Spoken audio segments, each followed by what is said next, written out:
We thank you for all you have been doing since we came into this worship service. Àdúpẹ́ fún gbogbo èyí tẹ́ ẹ ti ń ṣe láti ìgbà tá a ti wọnú ìjọsìn. And we are looking up unto you that you will speak to us. Amen. Bí ẹ bá wa sọ. Sent from above. Ẹ ránṣẹ́ sí wa látòkè. Meet our needs. Ẹ bá ìní wa gbogbo pàdé. Challenge us.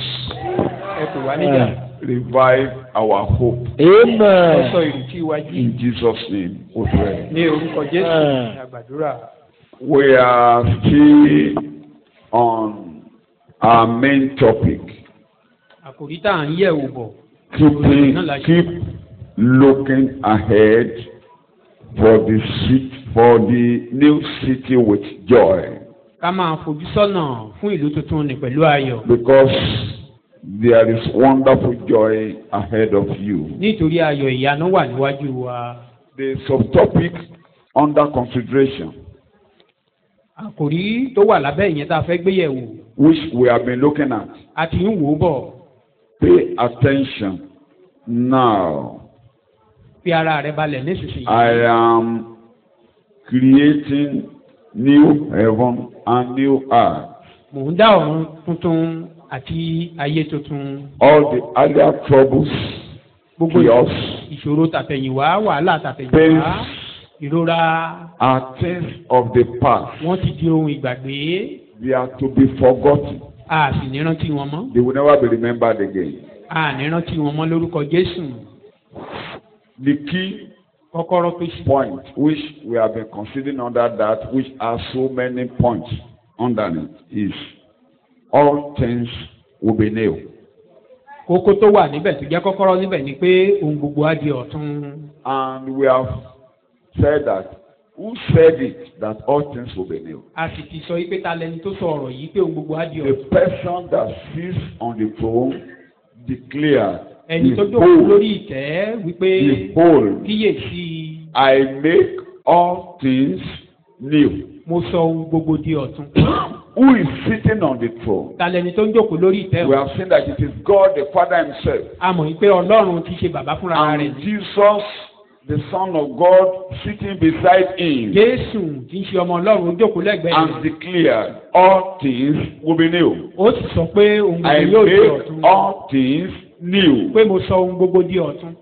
He is the one who has declared that. Òun lẹni tó sọ bẹ́ẹ̀. And we have emphasized it under this lecture, Mo ti tẹnumọ́ lábẹ́ ẹ̀kọ́ yìí. that this lecture has two dimensions. Pé alábala méjì ni ẹ̀kọ́ yìí. The main focus of this lecture Ibi tá à ń wò níbẹ̀ is gangan. new things in the new city. Pé ohun tuntun ní ìlú tuntun. New things all together in the new city. Àwọn ohun tuntun gbogbo ní ìlú tuntun. And those who are going to the new city will be a new generation. Àwọn tó sì ń lọ sí ìlú tuntun wọ́n á jẹ́ ìran tuntun. So new people in the new city. Àwọn ènìyàn tuntun ní ìlú tuntun. That is why the second aspect has to come in. Òun ló fi jẹ́ pé abala kejì ẹ̀ náà ní láti wọlé. That those of us going for the new city, Bí àwa tá à ń lọ sí ìlú tuntun yìí. all things will be new in your life today. Ohun gbogbo náà á di ọ̀tun nínú ayé wa lónìí. God will make you part of the new generation. Ọlọ́run á sọ ọ́ di àwọn ìran tuntun yẹn. It is because a new generation are the people going to the new city. Ìdí sì ni wípé àwọn ìran tuntun ló ń lọ sí ìlú We have tuntun also náà. said in this new city, Àti sọ wípé ní ìlú tuntun tá à ń sọ̀rọ̀ rẹ̀ it yìí. is a new status, Ìyípadà ọ̀tun ni. a new position, a new Ipò status, ọ̀tun, ipò ọ̀tun, a new status. ipò ọ̀tun ni. In other words, God has done that your status will be changed here. Ohun tí à ń sọ ni pé Ọlọ́run ó ti mọ̀ọ́mọ̀ ṣèyẹn pé ipò wa gbọ́dọ̀ yí padà. So it is those who God changed their status in the world Àwọn ẹni tí Ọlọ́run ti yí ipò wọn padà nínú ayé ní. are going to the new city. Àwọn ló ń lọ sí ìlú tuntun. Let me use a verse to remind you, because that's why I stopped last week. Jẹ́ kí n lo ẹsẹ̀ kan kí n fi rán wa létí kí n sọ pé ibi tí mo ṣíwọ́ sí lọ́sẹ̀ tó kọjá. First Samuel Samuel kìíní chapter 2, orí kejì read from verse 8. láti ẹsẹ̀ ìkẹjọ rẹ̀. First Samuel chapter 2. Samuel kìíní orí kejì ẹsẹ̀ ìkẹjọ. Let's begin to Ó read. gbé tálákà sókè láti inú erùpẹ̀ wá. God, Ọlọ́run nìyí. He will move that destitute a mú from tálákà the dust. kúrò nínú erùpẹ̀. When you are reading in Yoruba, please read in English along with me. Ó gbé tálákà sókè láti inú erùpẹ̀ wá. He raises up the poor out of the dust. Ó gbé alágbe sókè láti orí ààtàn wá. Lifts up the needy from the harsh heap. Láti kó wọn jọ pẹ̀lú àwọn ọmọ aládé. Then sit with nobles and Láti mú wọn jogún ìtẹ́ ògo. inherit the throne of glory. When you look at that verse, tábà wo ẹsẹ̀ yìí. God's objective is to make those people inherit the throne of glory. ètí ọlọ́run ni láti mú kí àwọn ènìyàn wọ̀nyí kó And to jogún make them inherit the throne of glory, ìtẹ́ ògo láti lè mú wọn is jogún ìtẹ́ ògo looking yìí. for the poor, ó ń wá àwọn tálákà is looking for the destitute, àwọn aláìní to raise them from the dust, láti wá gbé wọn dìde bring them from the dung orí erùpẹ̀, hill. láti gbé wọn dìde In other orí words, àtàn summarily, change their status. ní kókó láti lè yí ipò wọn padà. When their status is changed, tó bá ti yí ipò irú àwọn it ènìyàn will bẹ́ẹ̀ bring padà them to a throne á wá mú wọn wá sí orí and is ìtẹ́. taking them to the final throne of glory. ìtẹ́ ògo ló sì mú wọn lọ That's lókun God's gbogbo. objective for you. ètí ọlọ́run fún wa nìyí. That's why He has gone outside to bring us from the dunghill. òun ló ṣe lọ síta tó lọ kó wa látòrí àtàn wá. Like the lecturer that was teaching us in the open air services, bí olùkọ́ni tó ń kọ́ wa níbi ìpàdé ìta those gbangba. of us that have been injured, that have been wounded, àwọn tá a ti pa lára tá a ti pa and lọ́gbẹ́ almost at the point of death, tó tiẹ̀ ti fẹ́ẹ̀ kú tán. God will bring us out, ọlọ́run á wá rán wa lọ síta. bring us in, á wá mú wa wọlé. change our status, á wá yí ipò wa padà. and He will take you to the throne of glory. á wá mú wa lọ sí ibi So ìtẹ́ if you ògo. are in the place where one status is changed, ibi tí ayé ènìyàn ti ń yí padà ibẹ̀ la wà yìí. if you are still outside Christ tó o bá sì wà ní ìta and tó you o have sì no Jésù relationship with Christ, o ò ní ìbáṣepọ̀ your pẹ̀lú status Jésù. cannot change there. ipò rẹ ò lè yí padà You are lọ́rùn. already on the dunghill. orí àtàn ló ṣù. You are among the poor that are in the market, ara wandering àwọn tálákà from tó ń one rìn place to kiri the tó other. wà nínú ọjà láti ibìkan And sí at any time the devil will smash you and ìgbàkúgbà lè fi ṣìlè kill já ọ tó lè you, mú ọ lọ. kill you, and it will wound you at the point of death. àbí kó kúkú pa ọ́ kó pa ọ́ ní àpá àìpatán.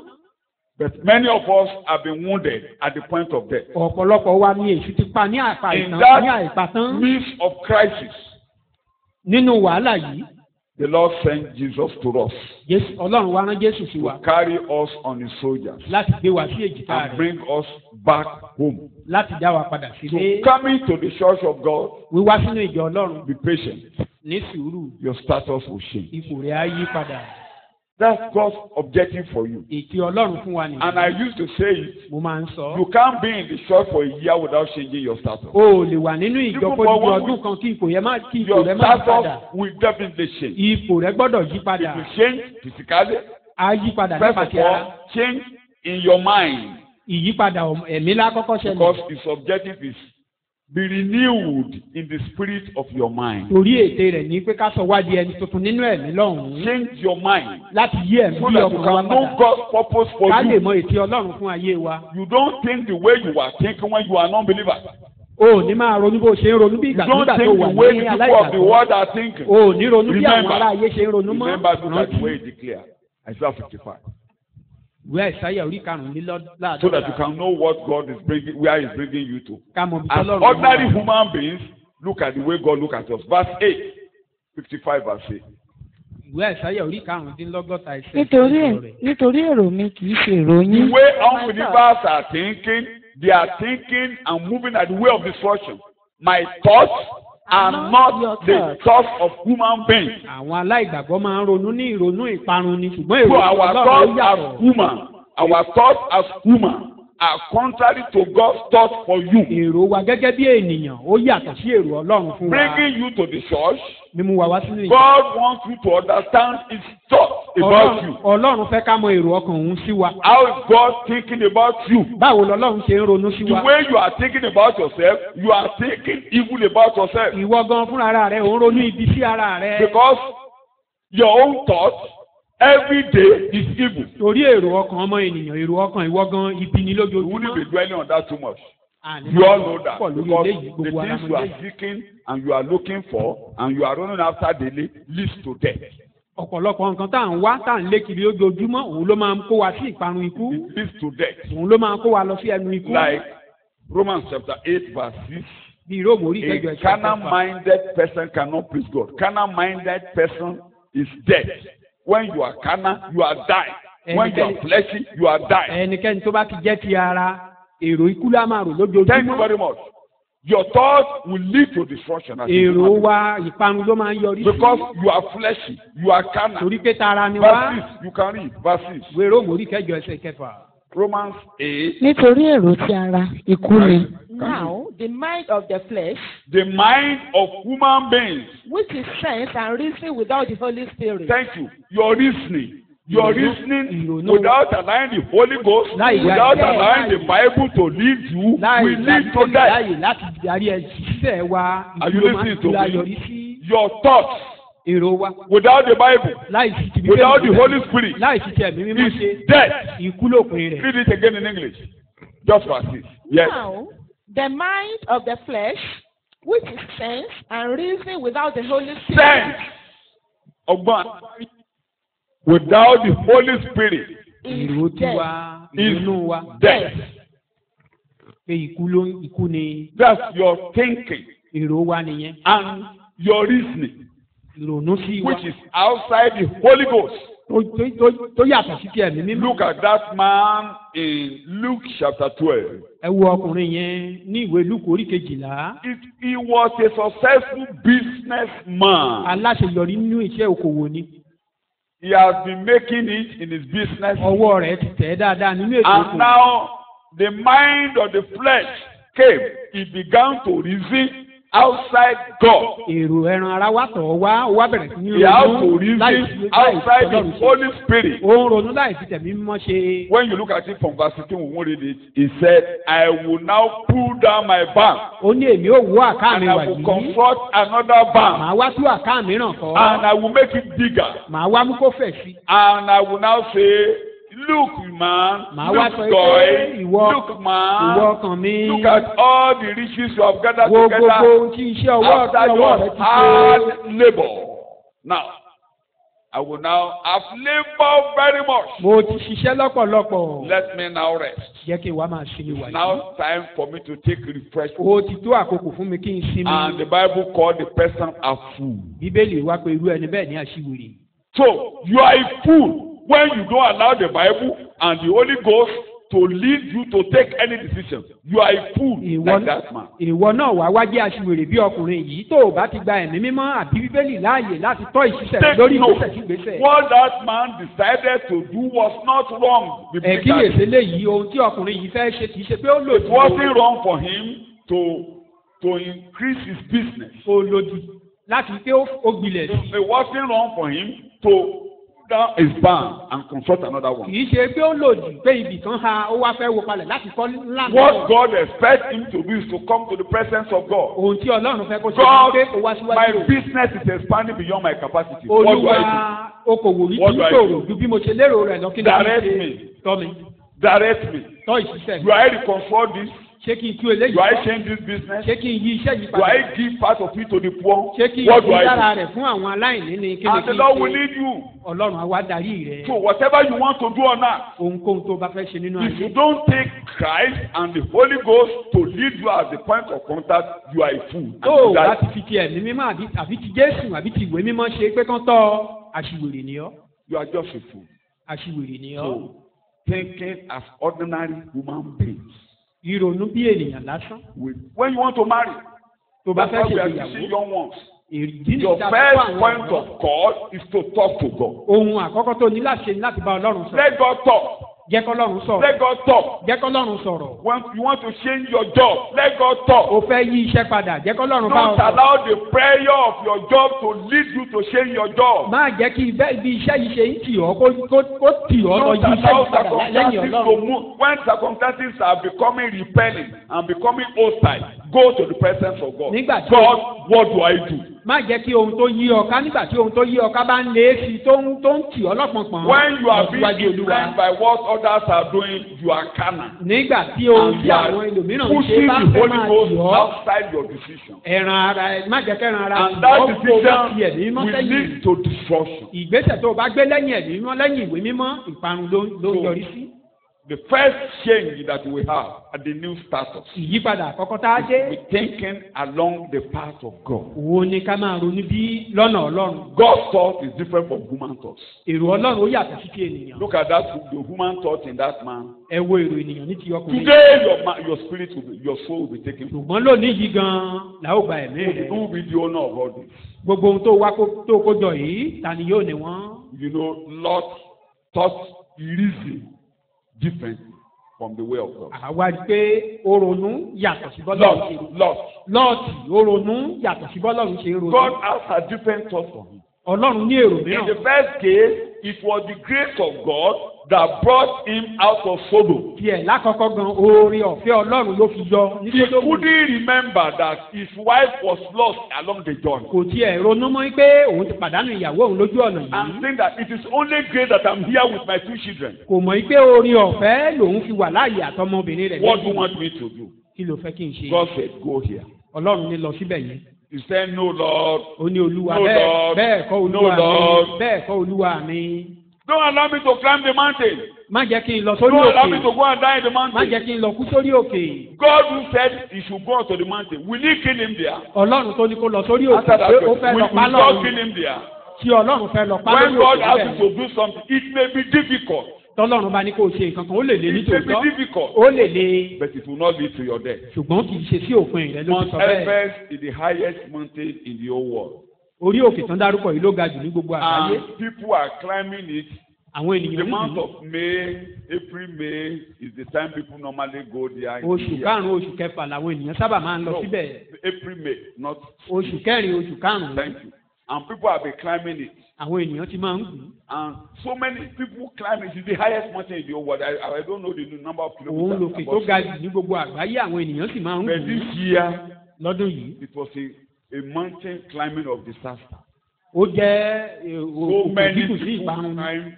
When they were coming, some a little bit before they reached the mountain, some have reached the mountain. It was when they were descending. Hard weather, very hard weather. Ọ̀pọ̀lọpọ̀ gùn wọ́n ti gòkè bóyá nígbà tó fẹ́ máa padà bọ̀ There ojú was- ọjọ́ yí padà. When there was, because there is a little space people will climb the mountain. When they were coming down because of the rush, so many people died this year. Ọ̀pọ̀lọpọ̀ kú nínú wọn lọ́dún yìí. It's a difficult mountain to climb. Òkè tó le láti gùn ni o. And people are risking their life to go and climb. Àwọn ènìyàn sì ń fẹ̀mí wọn wé wọ́n fi And ẹ̀mí wọn wé every láti year lọ people gùn. go and climb. Lọ́dọọdún On many occasions, it is not God that lead them to go and climb. ọ̀pọ̀lọpọ̀ ìgbà kì í ṣe Ọlọ́run ló darí wọn pé kán lọ Maybe the gùn. first set who climb it may ask God, I want to climb this mountain. Bóyá ẹni tó tiẹ̀ kọ́kọ́ gùn ó ti tú Ọlọ́run létí pé Olúwa mo So fẹ́ gùn òkè many, yìí. I can climb it now. Ọ̀pọ̀lọpọ̀ á kàn sọ pé àìmí náà lè gùn mọ́ ni. If God say you should go, Tọ́lọ́run bá ní kó o lọ you will go and return. wàá lọ wàá bọ̀. Whatever God asks you to do, we will lead you to. Nǹkan kí nǹkan tọ́lọ́run bá ní kó o ṣe á bá ọ lọ. New mind. Your status will change by changing first your mind. Ohun tí à ń sọ ni pé ohun àkọ́kọ́ tí Ọlọ́run á yí padà nínú ayé rẹ ní That's the ọkàn rẹ first thing gangan. God will achieve by bringing you to the church. Ohun tí Ọlọ́run á kọ́kọ́ jèrè pé òun We ọwọ́ now fún ìjọ ní think dídè what lọ́kàn I'm rẹ. doing is it biblical. Ìgbà yẹn ni wàá lè ronú pé ṣé ohun tí mò ń ṣe God, ìṣe Bíbélì mú. what I want to do, is it your will? Ohun tí mo fẹ́ ṣe ṣé ìfẹ́ rẹ ni. But be transformed, changed by the entire renewal of your mind. That's Romans 12. Transform, Lèrò mò ń ṣe change, ìyá. entire renewal of what?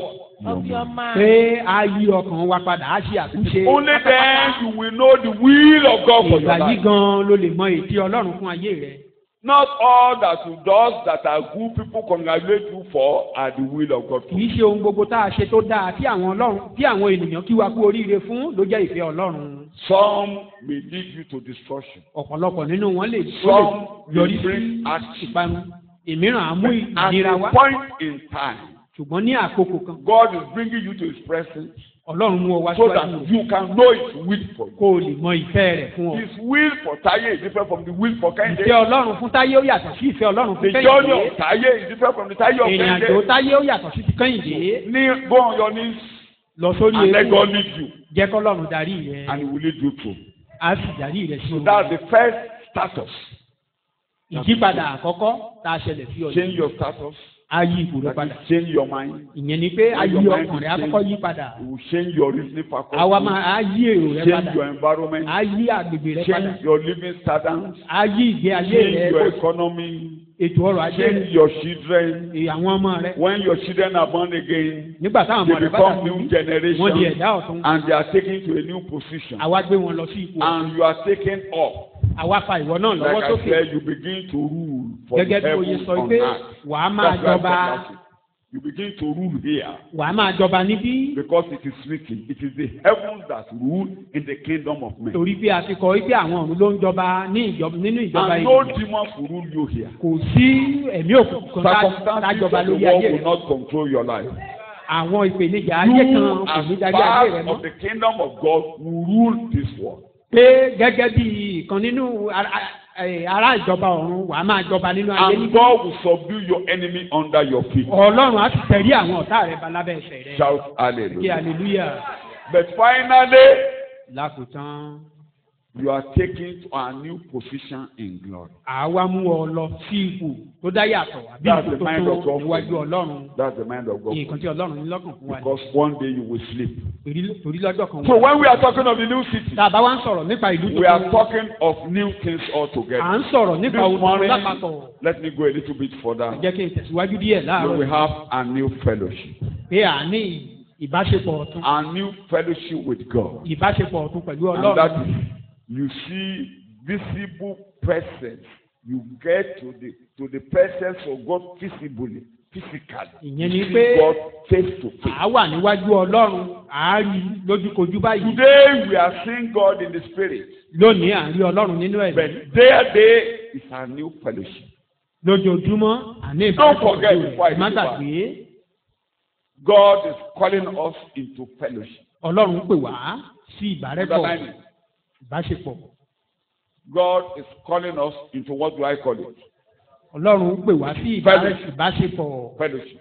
Fellowship is you talk to me, I talk to you. Ipe kí n bá ọ Share sọ̀rọ̀, things kó o bá mi together. sọ̀rọ̀. That's why when you are coming to the church, Ló fi jẹ́ pé tá a bá and ń you bọ̀ sílé just ìjọsìn come and go tó o kọ̀ wá tó o tún bá. without contributing anything, you are not yet in fellowship. Láì ní nǹkan tó o láì sa ipá kankan nínú ìjọ, o kò sí You wá. contribute your quarter. Ìyẹn ni pé wàá sa ipá contribute tirẹ̀, my quarter. èmi náà sa ipá tèmi. This morning to make our fellowship to be started, and so many of you have contributed this morning. Kí Some people swept the ground. kí ìjọsìn àárọ̀ yìí kó lè rọ̀ wá lọ́rùn, oníkálukú ló ti sa ipá tirẹ̀, àwọn kan Some gbálẹ̀, came here and they organized the seats. àwọn kan tú àgàtò. Some are making these microphones and the speakers to work. Gbohùngbohùn wọ̀nyí, àwọn kan ló wà nídìí Some rẹ̀. are making the fan to give you fresh air. Nǹkan tó ń fẹ́ afẹ́fẹ́ sí wa Some yìí, are àwọn giving kan ló wà us nídìí light. rẹ̀. Some are singing to Àwọn us. kan tanná, àwọn kan Some kọrin, are praying for us. àwọn kan gbàdúrà. And when we all come together now, we share fellowship together, we sing together. Nígbà tí gbogbo wa bá wá kóra jọpọ̀ báyìí, àwa pín ìbáṣepọ̀, á sì gbàdúrà papọ̀. Somebody was leading us in chorus in the morning. Ẹnìkan ń darí orin láàárọ̀. Let him continue to say, Abinanae. And you don't answer. Kó máa darí orin níbí, kẹ́nìkẹ́nì má dá lóhùn. Praise God. Everybody keep quiet. Kẹ́nìkan ní ẹ̀yin Olúwa lógun fún Instead gbogbo wa of dákẹ́. saying, when you say hallelujah, that's fellowship. Nígbà tẹ́nìyàn bá wá dáhùn pé hallelujah, ìbáṣepọ̀ nìyí. In Jesus' name. Ní orúkọ Jésù. And you didn't say amen. Kẹ́nìkẹ́nì má dáhùn, kò sí ìbáṣepọ̀. But when you say amen, Wọ́n nígbà tẹ́ bá ní àmì, that means we are together. ìyẹn ní bí a jọ wà papọ̀. I give you, you give me. Mo fún yín, ẹ̀yin náà. Let somebody be saying here, praise God, hallelujah, praise God. By the time he will sing for 10 minutes, he will be tired. Kẹ́nìkan máa dá nìkan tán sókè wájú wa níbí, kó máa kọrin, kó máa gbé. Ìgbà tó bá máa kọ ogún If ìṣẹ́jú he's mẹ́wàá, at home alone praying, he won't be tired. tó bá jẹ́ pé òun nìkan ni ò nínú ilé rẹ̀, ó lè má rẹ̀ ẹ́. Yeah. Olúwa mi mo dúpẹ́. Tó ń dórin kan nínú Olúwa yàrá. mi mo dúpẹ́. Gbogbo yín dorí kodò wẹ̀. Àbí tó ń kọrin níbí tí gbogbo wa ò dá lóhùn.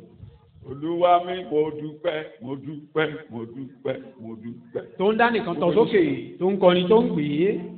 Ẹnìkan dẹ̀ débi. Lórúkọ Jésù, lórúkọ Jésù, Ẹlòmíràn pé lórúkọ ó tún ń Jésù. gbàdúrà. Gbogbo wa ò sàmì. Tó bá ń fẹ́ gan, á jáde, amúbélì, á máa lọ. Á ní àárín àwọn oṣù. Ìdílé ebi ti I don't tẹ̀síwájú. mind. a ló máa rí kan lónìí o. Àmúbà o. a rí gbogbo ìjọ lórí When you gbogbo. say, I see something today, all the church members bow down. a rí pé mi ò tí gò. a rí bàbá kí ló ṣẹlẹ̀ ní ṣọ́ọ̀ṣì lónìí. You will be asking a rí what gbogbo will ìjọ happen lórí gbogbo. today. That the entire church bowed down and started shouting. Because you are here, mú tiẹ̀ wá kì í mú tèmi wá.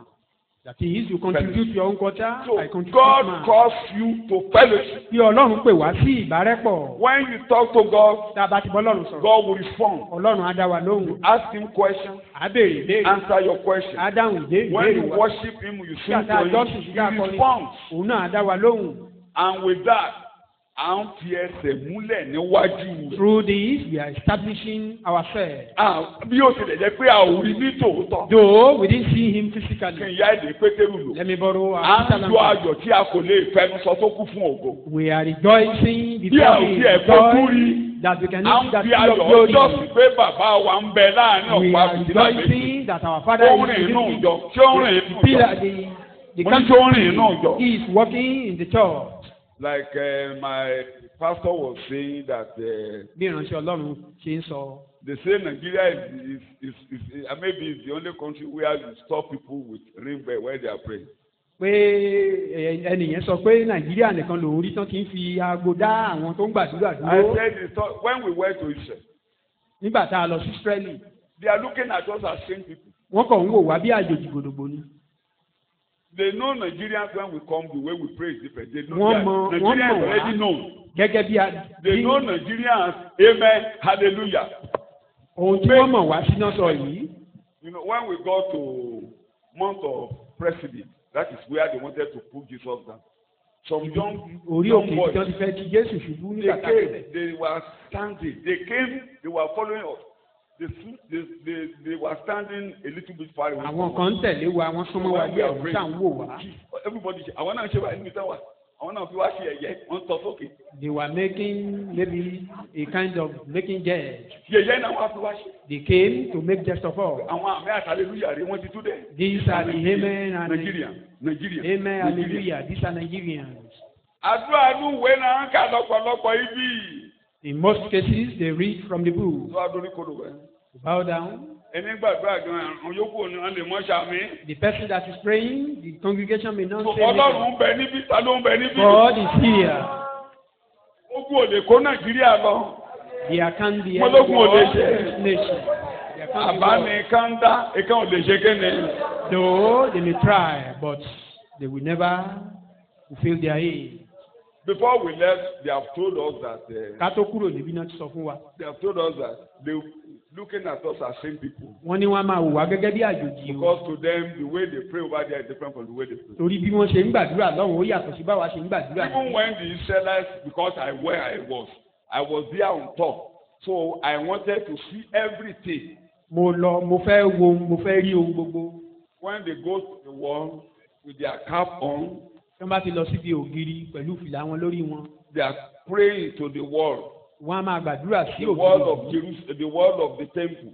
Ògiri ti tẹ́ḿpìlì òkú rẹ̀. But when Nigerians got there, Ṣùgbọ́n nígbà táwọn ọmọ Nàìjíríà débẹ̀. and they were putting their own prayer in the wall there. Tí wọ́n ń fi ẹ̀bẹ̀ àdúrà tí wọ́n sínú àdúrà níbẹ̀. Jesus, wọ́n fún wa ní fìlà tàádé o. We were given our own Èmi ò car. débi wọ́ọ̀lù yẹn, mo ṣáà dé fìlà yẹn kí n ráyè rìn kiri torí ò lè lọ ọbẹ̀ tó bá dé fìlà. You can't move there without your car or your beret. Wọ́n ṣe bí o dín náà ṣe sọmọ gan-an. They rejoice, the Israelites will be there silently. Ẹni tó ti sọ pé àwọn ti ń sọ fún akẹ́kọ̀ọ́ tó lọ pé we are going to today we want to go to the kí lórúkọ ẹ̀ mọ̀mọ́ mo ti gbàgbé jáde. To the Wailing Wall. We want to go to the Wailing Wall. So write your prayer request. Wọ́n ti sọ fún wa ibi tá à ń lọ lọ́jọ́ yẹn pé ká kọ ẹ̀bẹ̀ àdúrà wa. Mommy told me, I told you. Mommy, he said, who's going to read that prayer request? Ìyàwó mi wá bèrè pé ta ló fẹ́ ka ẹ̀bẹ̀ àdúrà You yìí. want to put it in the wall of Mo ní kò sẹ́ni tó fẹ́ kà á pé wọ́n á kọ̀ tí bọnú ìdàgbà And when síbẹ̀ ni. Nigerians got there and they were putting it in Jesus' name, in Jesus' name. Nígbà táwọn ènìyàn ti wá débẹ̀ ìná tí à ń ké lórúkọ Jésù ní tiwọn. Wọ́n ti kọ́ ẹni tí òbí wọn ti kọ́ síbẹ̀. Ẹni tó fẹ́ kó òun níṣẹ́ ó ti kọ́. Prayer point Wọ́n of ṣe different fún times. síbẹ̀ láti ó débẹ̀ lórúkọ Jésù. Not throwing there. Ìwọ tó gbàdúrà tó níbi kíbi táwa ti gbàdúrà nínú That ìgànnà is, yìí. they follow their prayer point with another prayer. Lórúkọ Jésù nínú ìgànnà yìí. In this world, they started praying there. ó níbi kíbi tí wọ́n bá ti wọ inú tẹ́ḿpìlì yìí inú tẹ́ḿpìlì wọn ni mo dé. Anywhere they come into this temple and now I've come to Holy Spirit, I've come to the Holy City. Prayer. So inú ayọ̀ ìyanu la wà nínú ìjọ níbí. We are in the. Kọ́ bá ti débi tán dorí kodò bí òkú yẹn ìyẹn ò ṣe jọ. You are in wonderful joy here. Anywhere you see the silent fellowship. That is not church. I'm sorry. A ò rí lójúkojú níbí. Though we didn't see him physically here. Ṣé inú ẹ̀dùn sọ́lúwa níbí báyìí? Are you happy with God here? So kó má sọ pé kó bá dé nílẹ̀ lómi tó ń gbàdúrà tó ní tọ́sí kí ló ń ṣe ni. If you see somebody jumping, ó ti rí lónú ẹ̀mí. Ṣé ẹ̀rọ àwọn tó bá rí nínú ẹ̀mí yẹn? Àwọn ló máa rí lójúkojú nípa bàbá délẹ̀. Who is seeing God? Tó o bá kojú ẹ̀mí rí níbí. You don't see him spiritually here. Are you listening to me? Kí ẹ̀ ń gbọ́ mi. Ebéèrè orí kọkànlá ló sọ. Hebrews chapter 11. Ó ní ó ń wọ ẹni àìrí. That is Moses. Seeing the invisible. Moses when he was in Egypt. Nígbà tí Mose wà nílẹ̀. Hebrews 11. Ebéèrè orí kọkànlá. Hebrews 11 verse 22 down to 25. Láti ẹsẹ̀ ìkejìlélógún sí ìkarùndínlọ́gbọ̀n. 11. Nípa ìgbàgbọ́ ni Joseph. Yes. Nígbà tí ó ń kú lọ. Joseph, when nearly the end of his life. No. Nípa ìgbàgbọ́ ni Mósè. Mo fẹ́ lù 26. Nígbà tí ó dàgbà, ó kọ̀ kí a máa pè òun lé ọmọbìnrin Fáráò. Bẹ́ẹ̀ni. Ó kúkú yàn láti máa bá àwọn ènìyàn Ọlọ́run jìyà. Ju àti jẹ fàájì ẹ̀ṣẹ̀ fún ìgbà díẹ̀. Aroused by faith, Moses, when he had grown to maturity and become great, refused to be called the son of Pharaoh's daughter, because he preferred to share the oppression, suffer the hardships, and bear the shame of the people of God. Ó ka ìgan Kristi sí ọ̀rọ̀ tí ó pọ̀ jù. Ó pọ̀ ju àwọn ìṣúra Íjíbítì lọ. Nítorí tí ó ń wo èrè náà. Òyìnbó ní ó ń wo ẹni àìrí. Rather than to have the fleeting enjoyment of a sinful life, he considered the contempt and abuse and shame born for the Christ, the Messiah who was to come, to the greater wealth than all the treasures of Egypt. For he looked forward and awaited the reward. Yes, bóyá kì í ṣe èdè ẹsẹ̀ tí mo fẹ́ lónìí. 27 ẹ̀ tí ìdè bẹ́ẹ̀. Motivated by faith, he left Egypt behind him. Yes. Being unwed and undismayed by the wrath of the king. Yes. For he never flinched, but ate staunchly for his purpose, and endured steadfastly as one who gazed on him who is invisible. Nípa ìgbàgbọ́ ni ó kọ Íjíbítì sílẹ̀ ní àìbẹ̀rù ìbínú ọba. Nítorí tí ó ń dúró ṣinṣin bí ẹni tí ó ń rí ẹni àìrí. Bí ẹni tó ṣe kéde. Ó ń rí ẹni àìrí. The invisible. Ọlọ́run á gbà wá. Ọlọ́run á gbà wọn ará Íjíbítì. Ọkàn ẹ̀ nìyí. Ọlọ́run wá wà láàyè. God will deliver this. Tó bá wù wọ́ báyìí. God will do it. Whatever you do, king. Ẹni tó ló máa gbà oúnjẹ kò fojú rírí. The person that is claiming that he will deliver them. Ẹni tó fojú rírí yóò gbà ìwọ náà là. Before he will deliver you this morning. So it is that invisible God that we are fellowshipping with now. Òun là ń bá rẹ́pọ̀ báyìí. An invisible hand will go into your life. Ọwọ́ àìrí á sì bẹ ayé rẹ̀ wò láàárọ̀ yìí. Invisible hand will touch you. Ọwọ́ àìrí yìí á fọwọ́ tọ̀ láàárọ̀. And the Father, when we fellowship with him on many occasions, by the time we sing well in the presence of God, we feel the invisible hand of God. Tá a bá ti kọrin lọ́pọ̀lọpọ̀ ìgbà, a máa rí ọwọ́ àìrí yìí máa ń tàn wá. When we sing in the spirit, we sing with other hands. When we pray sincerely from our heart. Tá à ń jọ́sìn láti inú ọkàn wa. Without seeing the rain or seeing anything. Láì tiẹ̀ rí òjò, láì rí ìrì. We feel that the hand of God is touching our soul. Wọ́n á mọ̀ ọ́ lára pé ọwọ́ kan ti bà lé wa. When you sit in the presence of God this morning, invisible hand will touch your soul. Amen. Nígbà tí wọn náà bá ti ṣe bẹ́ẹ̀ níwájú Ọlọ́run láàárọ̀ yìí, ọwọ́ àìrí yìí á tọ́ láàárọ̀ yìí. But that invisible hand, ọwọ́ àìrí yìí, that invisible person, ẹni àìrí. One day we shall see him face to face. Lọ́jọ́ kan àwa rí lójúkojú. Anytime going to prayer. Ìgbàkúgbà tá a bá lọ sínú àdúrà. Anytime you come to fellowship. Ìgbàkúgbà tá a bá wá sí ìdàpọ̀. Wait for the invisible hand. Ká máa retí ọwọ́ àìrí. Focus on the invisible God. Ká ní àfojúsùn Ọlọ́run àìrí yìí. Focus for that God invisible. ká fojú sun Ọlọ́run tá a And rí. expect invisible hand to touch you. ká sì máa retí ọwọ́ àìrí láti kàn wá. That load on your head, invisible hand will lift it up. ẹrù tá a gbé yìí ọwọ́ àìrí yìí á gbé kúrò That lórúkọ Jésù. sickness in your body, invisible hand will touch it. àìsàn ara wa yìí ọwọ́ àìrí yìí á tọ̀ lórúkọ Because Jésù. we are human, torí pé ènìyàn ni wá. sometimes God will want us to know that He's the same God. ìgbà mìíràn Ọlọ́run máa ń fẹ́ ká mọ̀ pé òun Ọlọ́run pé bákan lòun náà. Sometimes you are in problem. bóyá tá a bá wà He ní wants you to ìgbà know. ó fẹ́ ká mọ̀.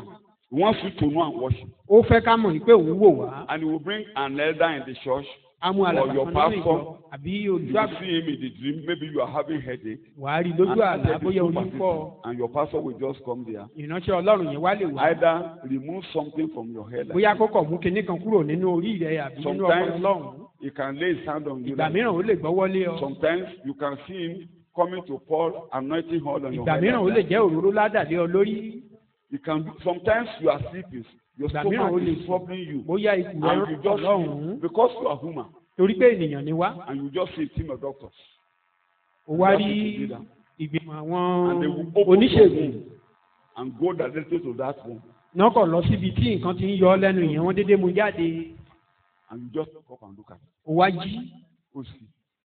wá níta lẹ́nu yìí. Because you are human. torí pé ènìyàn It ni wá. is the invisible hand that has come to touch. ọwọ́ àìrí ló bẹ̀ ọ́ wò yẹn. Are you listening to me? yẹ́ ẹ̀ gbọ́ mi. But because you are human, he wanted you to know that he's the one working. ṣùgbọ́n torí pé ajá ènìyàn ó fẹ́ ká mọ̀ pé òun Sometimes he lòun will ṣiṣẹ́ use your sílẹ̀. old father ìgbà mìíràn ó lè lo àwọn bàbá wa That has bàbá died. wa tó ti kú. and give you a message. akọ̀wákọ̀wá lẹ́kọ̀ọ́. Listen to your pastor. Listen to your pastor. tẹ́tí sí olùṣọ́ àgùntàn rẹ o. tẹ́tí sí olùṣọ́ àgùntàn rẹ o. Be good to that church properly. máa lọ sí ilé ìjọ tó ń lọ yẹn déédéé o. And you will wake up. wàá wá jí. You have not seen your father. o kì í ṣe bàbá rẹ It's the lórí. invisible God that has come to do what? ọwọ́ àìrí yẹn ló bẹ̀ ọ́ wò lójú The àlá. invisible God that has come to you. òun ló bẹ̀ ọ́ Are wò you lójú listening àlá. to me? Sometimes your mother will come. ìgbà mìíràn ó lè jẹ́ ìyá rẹ. Oyún ọ̀nà ìwà adẹ̀ sọ̀kalẹ̀ láyọ̀. this your pregnancy you deliver safely. Ilé àgbègbè ni kò lọ ní ṣọ́ọ̀ṣì. go Bẹ́ẹ̀ ni kò lọ.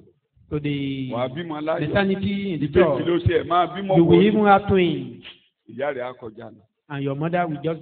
Ọlọ́run àìrí ló wá lo ìyá ẹ̀ tó ti kú tó bá ọ sọ̀rọ̀ yẹn. invisible God. Tani mo ló lo ìyá ẹ̀ tó ti kú Ọlọ́run àìrí. your mother Tó jẹ́ ènìyàn because we are human. ló máa ń ṣe bẹ́ẹ̀ lẹ́ẹ̀kan. that is why God usually do that occasionally. So you have come to see the invisible God this morning. pé àárí ọwọ́ àìrí láàárọ̀ You are yìí. here to fellowship with the invisible a God. wà níbí láti ní And àjọṣepọ̀ the pẹ̀lú invisible ọwọ́ àìrí. God pẹ̀lú ọlọ́run touch àìrí. all your invisible problems. ọlọ́run àìrí yìí á fọwọ́tọ́ gbogbo All ìṣòro the àìrí invisible nínú ayé forces wa. warning against you. gbogbo àwọn disappear. ẹ̀mí àìrí.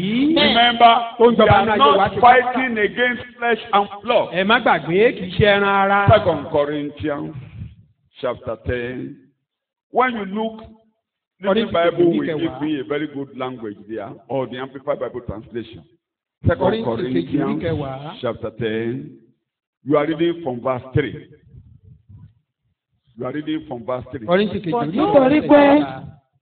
Nítorí pé bí àwa tilẹ̀ ń rìn ní ti ara. Yes, you are reading. For though we walk, live in the flesh, ṣùgbọ́n àwa kò jágun nípa ti ara. we are not carrying on our warfare according to the flesh. When you read the Living Bible, even though you are ordinary human being, bó tilẹ̀ jẹ́ pé ènìyàn ẹlẹ́ran ara ni wá. we don't fight our battles àjà ogun wa. with human weapons. pẹ̀lú ohun It ìjà is ìlú. true It is true. that I am an ordinary weak human being. Weak. Weak what? Human being. Weak what? ènìyàn aláìlera ni mí. You are reading. But I don't use human plans and methods. to Gbèdè win my battles. èdè tí mo fi bẹ̀rẹ̀ ẹ̀kọ́ lẹ́yìn. I don't use what? Human plan. mọ́ mi ò lo ìlànà I ènìyàn. don't plan the way people are planning. kì í ṣe bí ènìyàn ṣe ń Solve my ṣètò problem in the world. láti yanjú I wàhálà don't tèmi. use human má plan. lo ìlànà ènìyàn. Ṣé ẹ I gbọ́? don't use human plan. mi ò kì í lo ìlànà ènìyàn. I allow God to give me His own plan. Mò ń gba Ọlọ́run láyè láti fún mi ní ìlànà tirẹ̀. Yes. Oh yeah, mò ń gbọ́ Bíbélì. It is true that I'm an ordinary, weak human being. Yes. But I don't use human plans and methods to win my battles. Methods. Plan and what?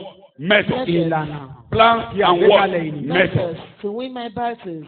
So there are so many battles waging war against you. Some of you are sick. Ogun ló ń dìde sí wa ọ̀pọ̀lọpọ̀. Some of your sickness, human method, drugs cannot remove it.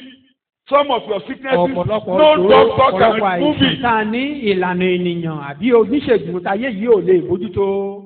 You know, some of you, when you get to the hospital and they test you and they find there is nothing there. Ẹ mọ̀ ọ̀pọ̀lọpọ̀ ìgbà tá a bá délé ìwòsàn kan ṣàyẹ̀wò wọn ní kò sí nǹkan kan. The doctors will never tell that. Ẹ̀yin ló máa ń sọ ṣe fúnra yín o pé àádọ́ fẹsẹ̀ elétò. Ẹsẹ̀ wo ló wà nù lé? Which kind of leg is at all? Ẹsẹ̀ wo ló wà nù lé yín? Which leg do you have in your house? Má jẹ́ kí n parí gbá gbọ́ mi sáyé kèfèrí.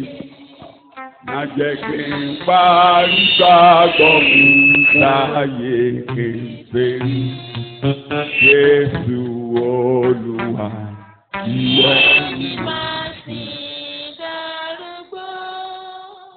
Mo ti fi jọ́sìn dáadáa lẹ́nu ọjọ́ mẹ́ta yìí. I use that to worship in the prayer. Mo ní gbogbo ogun tó ń bá mi jà. Carried on battle confronting me. Wọ́n bá mi jà torí Ọlọ́run. They were confronting me because God called me. Èmi Ọlọ́run ló ń sọ̀rọ̀ o. Mo ní ṣé wọ́n. Mo ní wọ́n try. I said they tried. Pé kí n padà. For me to return. Fún àpẹẹrẹ, fún ààbò. Wọ́n ní kí n gbọ́ lọ́dẹ. That I should hire. Inú ẹ̀mí ni mo dé pé ọlọ́dẹ tó bá máa wá when I was in the spirit, then a night guard that will guard me, what will he use? What will they use? Padà lọ lé. That is, I should go home, go back home. Ọ̀rọ̀ mi ó nídìí o. There is a reason for my case. O lè ṣàṣẹ olùṣẹ́ ìrìnsẹ̀ kó máa padà lọ lé o. You can't succeed in this ministry without going back home. Inú àdúrà mo ti sọ Ọlọ́run lọ́kàn mi o. I was talking to God. Mo ní bàbá, mo ní mọ̀ pé orúkọ àbísọ mi nínú ìdílé ọmọkùnrin tó bá ti bí nílé bàbá mi, mo lórúkọ wa ni Akó. That is the nickname they normally give them. You know, as a son in the family. Ìwo etu. That is. Àfọ̀ṣẹ́ tán fi ń ṣèpè ló ń jẹ́ ìwo. The horn ọwọ́ wa ni wọ́n ń kó ní àwa lónìí. That is. Àwa ló máa kó jáde nínú àpò. Ta máa fún àwọn ọ̀gbẹ̀rì tó fẹ́ mọ orò pé ṣe bánu. They are in care. Ìṣèpè nílá ẹ lórí. They are in care, in control of those horns. They will just give anyone that want to join the occultic member. Wọ́n ní kí n padà lọ mú kan. They said I should go and pick one of those horns. Pé kí n wá fi ṣèpè lé àwọn tó wá ń yọ mẹ́lẹ́nu tán fẹ́. Then to cause these people that are disturbing me, disturbing my sleep. Neighbor mi wà lẹ́yìn kùlé. My neighbor. Àwọn tó wà nù ilé ẹ̀. The people that tẹ́lẹ̀ wọn kò tó lè jà wọn torí kò tí ì ṣe kúrò sí kò ṣe nǹkan kan. He has no window. Àwa wọlé ẹ. And they enter into the house. Àkó bàtà tuntun, káṣọ tuntun, kó gbogbo ẹ. Àwa ń wọlé àwa dùn bẹ́ẹ̀. Olùsídà bẹ́ẹ̀ olùsídà pásọ̀ kò nídìí olójú ẹsẹ̀ wọn rè. And he said enough is enough. I've seen their feet. Oníkẹ́jì ká fi gbogbo ẹ̀ lé olójú ẹsẹ̀ wọn. He said I should leave everything for him. Ẹ̀yin ọmọ ẹ má dé bẹ́ẹ̀ ẹ má lọ. Children don't go there. Don't go near that. Ó ti dáa gan. He said that is okay. Ìgbà tán wálé mi tán já wíńdò bíi tí bọ́dá fẹ́ǹsì kan gbé ní ẹ̀ lọ. They broke into my house. And he said this is their feet. Ìyẹn ò kàn mí. That is none of my own business. Mo fẹ́ fẹsẹ̀ wọn ṣe. What do I want to do with their feet? Wọ́n ní kí n padà lọ lé. That is, I should go back home. Bàbá mo ní wọ́n ní kí n lọ gba nǹkan wá. I said, Father, they said that you should bring something to put it upon their feet. Wọ́n ní kí n padà mú kan nínú ìwé They said that you go and take one of those. Kì í tà sí. And it will never fail. Mo mọ̀ pé kì í tà sí. I know it won't fail. Wọ́n ní kí n padà lọ mú. They said that I should go back home. Ológun tó ń jà nìyẹn bàbá. They said that is the battle I'm confronting now. No, you won't go back on this. Ogun tó kó bá Israẹli lọ́nà àbí. Wọ́n ń ronú Egypt. That implicated Israel. Gbogbo àwọn tó kú ságìjù yẹn, wàhálà wọn ni pé ó ní ẹ̀ ní padà sí ojú ọ̀nà yìí mọ́. God told them you won't return back to this road. Bí ò ní padà sí ojú ọ̀nà yìí. Tell yourself, I will not return back. Bí ò ní padà sẹ́yìn mọ́. I will not return back. Bí ò ní padà I will not go back in faith. Bí ò ní padà sí di ògùnkùn mọ́. I will not return back into Bí ò ní padà sí di àgbo mọ́. I will not return back into to concussion. In Jesus' name we pray. Ní orúkọ Jésù ní àgbàdúrà. Ogun tó ń jà ẹ́ nìyẹn o. That is the battle. Kẹ́ ẹ padà sẹ́yìn. Ẹ lọ For kábìlì you to dáadáa. move back. Wọ́n tún débẹ̀. Ẹ má padà sí Egypt mọ́. Return not back to Egypt. Kẹ́nikẹ́ni ẹ ní rí o nígbà tó ń kọ̀ fífún Mósè. When Ó ní ẹ̀ ní padà sí ojú ọ̀nà you yẹn will mọ́. not go back to that path anymore. Gbogbo àwọn tó ronú ẹ̀ olóde kẹwàá tẹ̀ lẹ́ẹ̀ máa padà. All that we are thinking about that Mi ò ní jẹ́ kẹ́ ẹ padà. time, but I will never allow you to move back. Má jẹ́ kẹ́rù bá o. Don't be afraid. Pé gbogbo àwọn yẹn. On those people, Gbogbo àwọn tí ó kú sí aginjù yẹn. those that die in the La wilderness, máa bá we will meet them lára àwọn àyànfẹ́ Ísírẹ́lì tó máa dọ́run. among the chosen of Israel that we get to heaven. Má rò pé ṣe ni wọ́n pa wọn. Wọ́n pa Don't wọn. think that they were ruined in the wilderness. Mo ní wọn ò ṣe. Dípò tán fẹ́ máa padà. Dípò tán fẹ́ máa ń wé ète wọn yẹn ṣẹ́. Instead of fulfilling their own A ó intention, kù yín sí aginjù. I would rather bury you in this wilderness. Nǹkan tí èṣù fi mọ̀fọ́ lórí Mósè nìyẹn. That was why Ó rò Satan pé ṣìnà ní Mósè ò ní délé. thought it has been said that Moses Pé will torí never go Mósè ò ní rí ilẹ̀ ìlérí. Yeah. Mósè kú Because kalẹ̀. he didn't see Ó the fẹ́ land of gbókù ẹ̀. promise. Olúwa bá wíwá ẹ̀sìn. He Mi ò wí will go bẹ́ẹ̀. back. And God rebuked you, O Satan. I didn't say that. Èṣù ò ní jẹ lórí ayé rẹ̀ wí bẹ́ẹ̀ lórúkọ Jésù. Satan will not gain in your life. Ní orúkọ Jésù ni mo gba àdúrà. In Jesus' name, our Lord, we Mo pray. máa ń ṣàṣìṣe. We do Ó make ti yé yín nú ẹ̀kọ́ mo yàbàrà síbẹ̀. a A máa ń digression. ṣàṣìṣe. Mósè ṣàṣìṣe. Likewise, Moses. Olùfisùn lọ́ọ̀bẹ̀. Accused Mo máa Satan, gbé I will take this man. Ọlọ́run díje. God rose up. Gbogbo àṣìṣe tó o ṣe. All your mistakes. Tọ́ta lóhùn á jẹ ọ́ níyà. The enemy want to Lórí act ẹsẹ̀ on rẹ̀ that. lórúkọ Rise Jésù up on your lẹ́ẹ̀mẹ́ta. feet. Olúwa dìde lórí ọ̀rọ̀ mi God gbẹjọ́ mi rò. 3 times. Plead my Gbẹjọ́ case. mi rò. Plead my case. Gbẹjọ́ mi rò. Kó o tú ẹjọ́ yẹn ká. Scatter all these accusations. Ní orúkọ Jésù Kristi, Olúwa wa ni a gba àdúrà. Sọ bẹ́ẹ̀, ìdáwọ́lé yín ẹ ò ní múṣẹ lórí ayé You mi. will never fulfill your Ẹ ò ní intentions. múṣẹ lórí ayé mi. Your aims and purposes. Ẹ ò ní mú ìdáwọ́lé yín ṣẹ lórí ayé mi. You will never fulfill your aim upon my life. Ní orúkọ Jésù ni mo gba àdúrà. Kó o tó jókòó kù kan, wàá porúkọ Jésù lẹ́ẹ̀mẹ́ta. Call the name of Jesus 3 times. Ìwọ Ọlọ́run àìrí ni mo wá wá. You invisible God have Jésù ti ń bẹ lórí ìtẹ́. Jesus have shown Mo mọ̀ pé òun rìn láàrin I ìjọ. know you are walking. Mo mọ̀ pé òun bẹ níbí I láàárọ̀ know you are yìí. here this morning. Gbogbo tó bá wá bá ọ tí ó gun àìrí kó gun àìrí. Any invisible Ìbá person, àìsàn ẹ̀sẹ̀ lágbo ara rẹ. be it Ohunkóhun tó yí ọká tó le jù ọ lọ tó that fẹ́ is òkà. surrounding you that is greater than Jésù you. rìn láàrin ọ̀pọ̀ àbìtílà méje. Jesus is walking among the Ó ní níbi táwọn circumstances. méjì tàbí mẹ́ta. He said we are Tí a bá wà ní orúkọ mi. gathering together in Bíbélì ni the mò ń kà mí ò ka ìwé ìfà. Bible. I'm not reading our. Mi ò gbóògùn káwájú rẹ. I have no. So Jésù ń bẹ níbí. Jesus is here. Sọ pé Jésù ò wà níbí Say, lẹ́ẹ̀mẹ́ta. Jesus, you are here 3 times. Éèò. Jesus, you are here. Éèò. Jesus, you are here. Ó ń gbanú ìjọ kọjá. Passing through. Orí ohun gbogbo.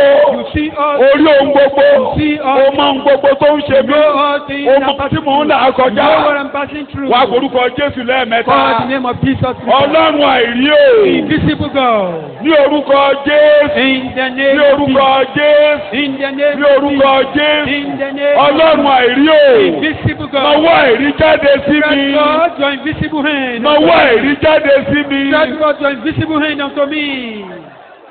Torí ìwọ Ọlọ́run àìrí wà níbí. Ìwọ Ọlọ́run àìrí gbanú ìjọ kọjá. Invisible God, you are Ìwọ Ọlọ́run àìrí orí mi. You Ọlọ́run invisible tí ó God, rí you mi. can see me. The Ọlọ́run God tí ó rí mi. God that sees Ọlọ́run me. tí ó mọ ohun tó wà nú ẹ̀jẹ̀ God àtomi that ara knows mi. what is my blood Ó and mọ ohun tí my mò ń là water to kọjá shed. orí náà rí omi You mi know àti what I'm ẹ̀jẹ̀ mi. passing through. You can see all things, O God. Ìwọ ló ní ìdáhùn sí ohun tó wà níwájú mi. You have answer. Ìdáhùn rẹ nìkan ni mò ń wá. You have answer. Ohun tó bá sọ nìkan ni ó tẹ̀lé. Where you direct me now. Sọ̀rọ̀ lórí ọ̀rọ̀ yìí. Oh Lord, Tọ́ mi sọ́nà lórí ọ̀rọ̀ yìí. Ní orúkọ Jésù ni mo gba àdúrà. In Jesus' name we pray. Bẹ́ẹ̀ ni kó rí. So shall it be. Ọlọ́run àìrí náwó àìrí jáde. Stretch for your invisible hand. Sọ̀rọ̀ àṣẹ rẹ jáde. Speak the word of authority. Toríwájú ẹni àwà. Because we are in your presence. We are fellowship with you this morning. And we know you are here. We really know you are here. We really know you are here. We really know you are here. Therefore, all negative forces, all that is working against this fellowship, disturbing these your children, that they brought to you this morning, the hand of God to touch them, the power of God to overshadow you. God bring a quick relief. In the name of Jesus. Change their status. In the name of Jesus. In Jesus' name I pray. Say amen to that. Sit down. So in full fellowship, we shall see him face to face. We shall see Jesus someday, sometimes in the we shall see Jesus someday, sometimes in the we shall see him someday, sometimes in the we shall see Jesus someday.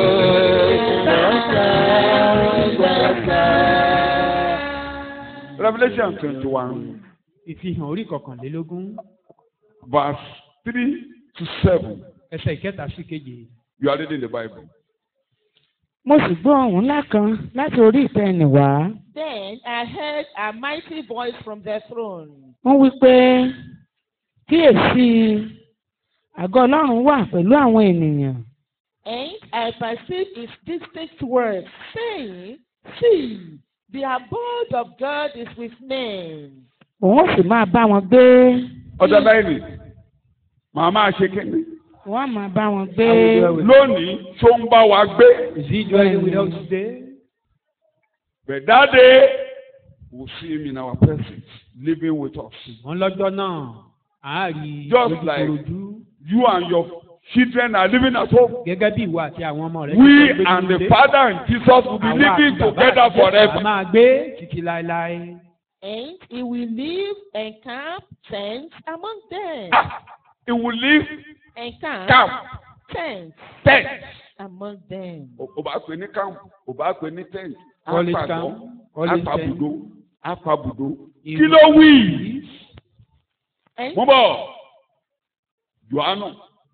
John. Orí ìkẹrìnlá. Chapter 14.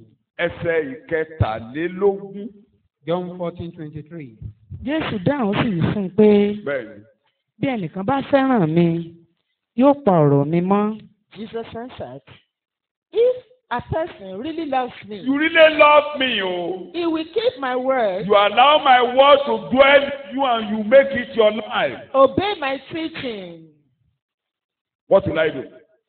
Bàbá mi yóò sì fẹ́ràn rẹ̀. And my Father will love him. Àwọn sì tọ̀ wá. And we will come to him. A ó ṣe ibùgbé wa pẹ̀lú rẹ̀. And make our home, abode, special dwelling place with him. Ṣé Bíbélì yé mi? Do we understand Bible? Pé mo lójú méjì lónìí. Today. Á pa bùdó tì ọ́. He will live. He will stay with you. Àgọ́ Ọlọ́run tọ̀ ọ́ wá lónìí. Tabernacle of God call you. Àbá ò gbé lónìí. He will be dwelling with you. Ṣé ẹ̀rọ àwọn tó bá ti ń bá gbé lónìí? Anyone that is dwelling with you. Àwọn yẹn ló máa ẹ ti délé. You are told. Èmi lẹ wá bá èmi rè èmi tẹ́ ẹ ti wò ṣe pẹ́ rè. Shout hallelujah. Hallelujah. Èmi lẹ ń wò nígbà yẹn tẹ́ ẹ mọ̀. I'm the one that you are seeking for far away. Ìwò mi ẹ̀ mọ̀ ẹgbẹ́ mi ni. Èmi ni mo ń bá yín gbé nínú ìrìn àjò. Èmi náà rè. Èmi náà rè. Èmi náà rè. Lónìí a máa bá ọ gbé. Ọ̀nà wo ló fi máa bá ọ gbé? How will he do with you? Farabalẹ̀ fún ẹ̀kọ́. Patient. Farabalẹ̀ fún ìrere. Patient. Kí ọ̀rọ̀ wọlé. Allow the word to enter. Kó máa jìdúkú rẹ. Let it be checking. Kó wàá máa fi gbé ilé ayé. Then you be using it. Ó lé mi àti èmi á wá wò látọ̀ ọlọ́pàá á wá wò pé yéé. We now look at you from heaven. Ẹ̀kọ́ ti yé. This one understands the doctrine. Jẹ́ ká máa gbénu rẹ̀.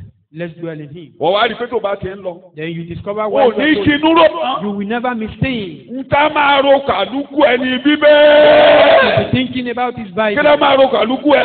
Think the Bible. all the time. Bó ń lọ lójú ọ̀nà. Along your way, Ẹsẹ̀ Bíbélì àkàtọ̀ wá. a Bible verse will just come to your mind. Ọkàn kan tẹ́ òkè yìí tí mo fẹ́ lọ wò. There is a particular soul somewhere there I want to share. Ní tó ń wá mi wá ni pé ọkàn yẹn ó ní ìdìnnà lọ́wọ́. It's as if that soul needs help. O lè padà lọ́nà ibi tó ń lọ yẹ kó o padà wá ọkàn yẹn lọ. You can return Ta ló darí ẹ lọ síbẹ̀? from that where you are going and go to that person. O lè bá ń bẹ̀ directs kó your bá steps. nú àìsàn. You may get there and meet him in sickness, Kó dẹ̀ ṣàlàyé fún kó ràn lọ́wọ́. and you help. N tó ń wá lọ sí Jókòtò yẹn. Ìgbà tó bá máa kó òun bẹ́ ẹnìkan lè pàdé ẹ lójú ọ̀nà. Something N tó that fẹ́ you are lọ ṣe looking níbẹ̀ for, you want to go and do ṣe fún ọ before. ní ìlọ́po mẹ́wàá. You may meet another person and do it. Tí ò ní Double sọ́ọ̀bù. fold. Àwọn kan náà ń ti ní ìrírí ẹ̀ rí. Some people who have testimony. Ẹ máa ní ìrírí ẹ̀ lójoojúmọ́ You ni. have the experience daily. Ẹ lè dódòrò ká fẹ́ wọkọ̀. You may get to Odo garage there. Ó lè bàlẹ́ ọ. It came Kó upon ẹnìkan kó máa bá you, just sọ̀rọ̀. come upon you. À ń retí ọkọ̀ yẹn ti fẹ́ kú. We are Òsì ọ̀rọ̀ expecting sísọ. you didn't stop Ọkọ̀ yẹn lọ. Wà ní kò sí bọ́ọ̀lù ẹ̀ máa wọ next round. and you said. Eléyìí tó lọ tó ń ṣẹ̀kọ́ tó wọ̀ The yẹn. person that O lè bá is níbi going tí táyà ẹ̀ meet ti him along the tó way. ti já tó fẹ́ Maybe gbẹ́lẹ́lẹ̀ níbí he kan. have Àwọn èèyàn ò kú bẹ́ẹ̀ o. kind of accident, though people were not there. Olúwa máa ṣe o. Say Tó God, jẹ́ I kẹ́ thank mọ̀ ní you. darí mi lẹ́ẹ̀kan. You Ta ló darí ẹ̀ lẹ́ẹ̀kan allow yẹn? Holy Spirit to control me the other time. À á ṣe ibùgbé wa síbo. Our tabernacle. Ọlọ́run ọ̀rọ̀. Tabernacle. Ọlọ́run God of ọ̀rọ̀. war. Wíbẹ̀ lẹ́ẹ̀mẹ́ta. God of war. Èèwò. God of war. Èèwò. God of war. Tó ń gbénú mi. That dwell in me. Kí mi níyè kíwèé má kó yé mi Open my dáadáa. understanding. Jẹ́ kó kalẹ̀ That I nínú may ọkàn understand mi. Scripture. Let it settle Kí n in my máa fi heart. gbélé ayé. That I live my life Kí n with máa fi you. bẹ́ẹ̀lì gbélé ayé. That I live my life with Kí n má God. jẹ́ olùgbọ́ nìkan. That I may not be a Kí n hearer jẹ́ alone, olùsí ọ̀rọ̀ but náà. doer of the word. Ní orúkọ Jésù ni mo gbàdúrà. In Jesus' name. Tó bó ṣe wà yìí, As o we are. ṣe èèyàn lásán. You are Sọ not bẹ́ẹ̀ fúnra ordinary rẹ̀. person. I'm not ordinary person. Bíbí bá ń fi ebi ò ní bá ọ. If evil is calling them in the world, evil will never befall you. Kò dìgbà tó lálàá. Not until Ẹ̀kọ́ lá máa ṣiṣẹ́ nínú ọkàn rẹ. Kí ni mo lá máa ṣiṣẹ́ nínú ọkàn rẹ? suffering will be Ẹ̀yin ọ̀dọ́ working tí within ti you. bá yé yín, o ní sí ìyàwó fẹ́. Young Ní one, pẹ́ if you understand the o Bible, ní you ìyàwó will bẹ́ẹ̀. not mistake on your marriage. Ẹ̀mí tó wà nù rẹ̀ látọ̀ sọ́nà. The spirit in you Are you will direct listening your to me? feet. Are you hearing me? Èèyàn lè já òkú lẹ̀. Someone may tell you. Tó bá ń bẹ́ẹ̀lì bá yí ọ, o ní If you ìsinú understand the rò. Bible, you will not mistake. Ìjákulẹ̀ yẹn, That ẹ̀mí kan máa sọ failure- fún ọ pé ìrè ló máa já A sí. spirit will be telling you it will result into good things. Wàá dẹ̀ máa sọ, ìrè ló máa já sí. And then Ìrè ló you máa já sí. start confessing Ìrè it. ló máa já sí. Ìrè It ló will máa já result sí. into good. Kò ní jẹ́ kó bẹ́ẹ̀ nìyẹn jà. That will not allow you to fight that Ẹ̀kọ́ tó sọ pé ìrè ló máa já sí yẹn, àwọn yẹn ń bọ̀ wá bá ọ yọ̀. The teaching that is saying it. Àwọn is tó not gbógun into tì ọ́ good. yẹn wọ́n bọ̀ wá bá ṣe kí ni wọ́n gbé. Those who are waging war against Torí you are ẹ̀kọ́ coming ló to ń celebrate ṣiṣẹ́ with nínú you because the doctrine is working in you. Pàápàá lọ́jọ́ ìṣòro, Most especially in the ní day ẹ̀kọ́ á máa of ṣiṣẹ́. trouble. The doctrine Lọ́jọ́ wàhálà, will be working. Ọlọ́run tó máa gbé á máa tọ̀ ọ́ wá. The God will be coming. Ó ní ò jẹ́ kéèyàn ṣinú rò. That is why Ó ní ò jẹ́ kéèyàn ṣe wá hù. you will Ó ní ò jẹ́ misbehave. You kéèyàn will ṣe bí èèyàn mistake. lásán. You will not behave like ordinary man. Akẹ́lẹ́dẹ́ tọ̀ wọ́n. He will just visit you Àdé ìgbégbèsè. and you take a step. Tẹ́ bá ti ń gbọ́ tẹ́símọ́nì àwọn èèyàn tó ń ṣe bí akin lọ́jọ́ ìṣòro. When you hear people Ọlọ́run tó giving ń bá wa gbé mi testimony, o. Lálẹ́ni walking tó ń jẹ́ kán ṣe bẹ́ẹ̀. Kì í ṣàwọn ló ṣe o. Ọlọ́run ló ń ṣe in the nínú days wa. of trouble, they are not the one doing Bíbélì it. sọ God are doing bẹ́ẹ̀. it. Ọlọ́run ló ń in them. ṣiṣẹ́ nínú yín. It is God that is Ta working ló ń in ṣiṣẹ́ nínú you. yín o? It's God that is working in Afẹ́ mú ìfẹ́ ẹnu rẹ̀ ṣẹ. you. He will want to fulfill his own. Ṣùgbọ́n ẹni tó ń gbénú wa tó ṣe bùdó tì wá But yìí. he that is dwelling with us, that set his tabernacle with us, Ìgbà tó bá kiri pé òun ti ràn á lọ́wọ́ títí. when he discovered he had Tó tried, mú ọ̀la to yìí kọjá. taking us Okay. back through this world, Máa bọ̀ ń lè. then come home. Eléyìí tó ṣe ètò. You know, Ọ̀wá rí mi. Ṣùgbọ́n tóun náà bá wá dé. then when he get there, Gbogbo wa jókòó. sit down Akọrin kan ni. like Àfojúrí a Jésù tó fi kó olúwa songwriter. ní padà. Ẹ̀yin ẹ wo bá Ayọ̀ ṣe máa kọ́ wọn àpótélì níjọ́ tí Jésù jáde sí See wọn. how joy Báwo will ló pé ìwé ni? fill the heart of the apostle. Ó ní ẹ wo When Jésù. Jesus appeared Àbí unto bẹ́ẹ̀ them, kọ́? they thought it's a ghost. Ó ní ẹ wo ẹ̀gbẹ́. Look at Ìgbà táwọn fẹ́ gbà. the mark of the nail. Look Wọ́n at tún my ṣiyè side. méjì. They Ó were ní doubt. They were doubting. oúnjẹ wo ló wà láàrin yín. Any food among you? Wọ́n mọ̀ bó ṣe máa ń jẹun nígbà tó They wà know how àbí you wọn ò eat. mọ̀. When he was there, ó tún bu bó ṣe máa ń bu. he break it. Gbogbo wọn á forí As balẹ̀ pé usual, òótọ́ they now Jésù wà láàyè. Níbẹ̀ lẹ́ẹ̀kan sí. Jesus is alive. Èèò. Jesus is alive. Èèò. Jesus is alive. Ìjọ kan náà ó rojú ẹ̀ o.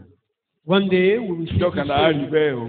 One day we will Rí see. báyìí mi ò rí rí You o. will not see. Ìjọ kan náà á rí ojúkojú. A day is coming, we will see Ó yẹ kó physically. bẹ́ẹ̀ o. You're supposed to be there. À ń ka ọ̀rọ̀ Pọ́ọ̀lù Àpọ́sítélì o. Reading the word of Ìjọ God kan and gbogbo wa máa jókòó. A day we will be sitting Àwọn together. ọ̀rẹ́ wa tó lọ. Our friends Àwọn that has ọkọ wa gone, tó lọ. husband, Àwọn ìyàwó wa tó ti wife, lọ.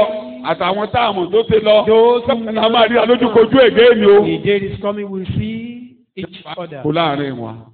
And the Father will be sitting Tí a yọ̀ down. mọ́ra wa lọ́rùn. We will embrace Ìwọlé ourselves. bọ̀dá, ó débí. Bro, you are here. Ọlọ́run ló ṣe é. It's by the grace of God. Ẹ ti gbàgbé ayé ilé You yìí. must have forgotten Ẹ this gbàgbé world. iṣẹ́ ilé yìí. You forgot this destiny. Bàbá á of jókòó God. láàrin The wa. Father will be sitting Á down. pàgọ́ tì wá. He will Níbi take tá a máa gbé this títí. tabernacle Ṣé kò yẹ there, kó o where we will débẹ̀? be forever. Ṣé kò yẹ kó o débẹ̀? Kó bàá lè débẹ̀. For you to get there, Jẹ́ kó ráàyè nínú rẹ lónìí. let him have chance in you today. Ṣẹ́kọ̀ọ́ yé mi You bẹ́ẹ̀. will understand. Ẹ̀kọ́ ló máa gbọ́. You will Wọ́n hear jẹ́ the kẹ́tọ̀ jẹ́ o. Ẹgbẹ́ mi àdúrà allow sí. anyone to Bẹ́ẹ̀kọ́, deceive you. ò ní ṣìnà. Have the sermon, Mo ló ní the ṣe. doctrine. You will never go wrong. Bíbélì bá ti ń darí ẹ̀ ò ní ṣìnà. Once Bible is Ìwé directing ìgbà orí your fear. kejìlélógún ẹsẹ̀ kẹrin. Revelation 22 verse 4. Second. Revelation 22. wọ́n sì máa rí ojú rẹ̀.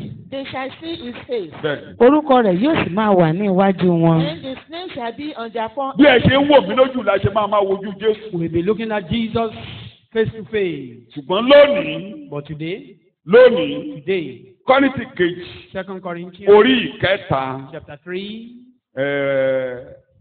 àṣìtẹ̀ ìwé ò jẹ́ kó jáde tẹ́ ẹ bá rí lójú fọ́nrán.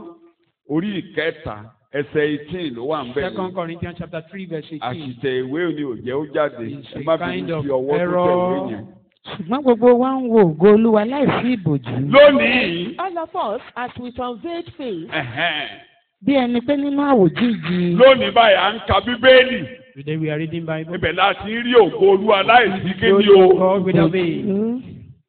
continue to behold in the word of God as in a mirror the glory of the Lord. Inú ọ̀rọ̀ Ọlọ́run láti ń wo Olúwa báyìí láìsí kíni mo fẹ́ o. Ìbòjú. Without veil. Yes, you are reading. A sì ń pawádà sí àwòrán kan náà láti ògo dé ògo. And are constantly being transfigured into his very own image in ever-increasing splendor and from one degree of glory to another. Ìyẹn ni akọrin tó fi ìkíní Jòhánù orí ìkẹta ẹsẹ̀ ìkẹta kọrin. That was why a songwriter used 1 Peter chapter 3 Orí verse ìfẹ́ tí bàbá fi fẹ́ wa. 1 Peter Tí a chapter fi ń 3 pè wá ní- verse 1. Say the kind of A ò love ní ìmọ̀ bí God a ó has for sì you. bí a ṣe jẹ́ You are ṣùgbọ́n called lọ́jọ́ son of kan God. a rí You don't báyìí know what lójú. will be, but A rí pé àwa àti one Jésù day àti dẹyọ kan ṣoṣo. that we and Jesus we are one. New fellowship. Ìbárẹ́pọ̀ tuntun. Ìbárẹ́pọ̀ mo lo èdè yẹn níjẹ̀jọ́. Bíi àlùfáà, Fellowship like an high priest. bí àlùfáà. Like an Torí high priest. iṣẹ́ àlùfáà ni pé kó máa mú ẹ̀bùn àti The ẹ̀kọ́ work wá of the priest fún àwọn is tó bring ṣìnà sacrifice. àti àwọn tó yapa. For those who have gone astray and those who have erred. Jésù dẹ̀ wà níbẹ̀ lónìí báyìí. Jesus is there Bí today olórí àlùfáà. as an high Èyí priest. tí ẹ bá wá sẹ́kọ̀ọ́ lánàá ẹ máa gbọ́ bọ́n ṣe ń sọ fún ọ lánàá. We will see how the man of God was telling us yesterday. Fìlà ọgbọ̀, ṣòkòtò ọgbọ̀. A cap, Pé an underwear. wàhálà yóò ní mórí ẹ̀ gbóná. That is, the problem of this world will not make you Mo ní kò ní mórí ẹ̀ gbóná. Olùkọ́ni ló will ń not bẹ̀ lánàá, cause Bíbélì ló that kà. according to the preacher. Ìṣòro ọmọ ò ní fọ́ lórí. The problem of children Ìṣòro ọkọ will ò not ní yà create oníwèrè. headache. The problem of Ó husband kúkú will sàmì not àdúrà. create headache. You are not saying amen. Fìlà ọgbọ̀ bẹ́ẹ̀ ni àti ìdáwó bá lórí. Àti di olú àlùfáà. You are now a chief priest. Olú àlùfáà ni. A chief priest. Ohun tó dáa jù gbogbo ohun tí sẹ́ẹ̀lì bá ti mú wá ẹran tán mú wá pátápátá All what wọ́n á fún wa ní Israelites èjìká ìbáyìí brought to the wọ́n á dẹ̀ fún temple wa ní igẹ̀ báyìí will be jẹ given bí the méjì shoulder mẹ́rin. and the breast. Wàá yọ wá pé ẹ̀yin àtọlọ́run ló jọ ń rẹ́ fellowship ẹ ti mọ̀ And tó God, mọ̀ there is fellowship between you and ọmú God. obìnrin dọ̀la tomorrow. tó bá tiẹ̀ ti fẹ́ àwàdà ni kó má fi ṣe mọ́jà má sọ pé wọ́n gbọmọ gọ́bìnrin gbọmọ lọ́wọ́ ó ti gbọmọ ó pẹ́ bí ó ti gbọmọ lọ́wọ́. You hand over the ìjọ tó ti bẹ̀rẹ̀ ìjọ tó sọ pé gbàmí tó bá ti ké fún lọ́yàn ọmọ yẹn ń lọ lọ́dọ̀ rẹ̀. Anytime ìyá ẹ̀ ló ń is tẹ̀lé. crying and you said you should breastfeed him, the baby is going to his mother. kò sí ọgbọ́n ṣe lè ṣe. There is no way you can do it. àwọn méjèèjìlá máa ṣèpàdé. The two of them will be holding meeting. mo tàn bá fẹ́ kẹ́ ẹ gbọ́ lẹ̀ ẹ gbọ́. If they want you to hear some, you may. ọmọ kan wá sọ́dọ̀ mi lẹ́nu ọjọ́ mẹ́ta. Somebody came to me recently. He made some mistakes.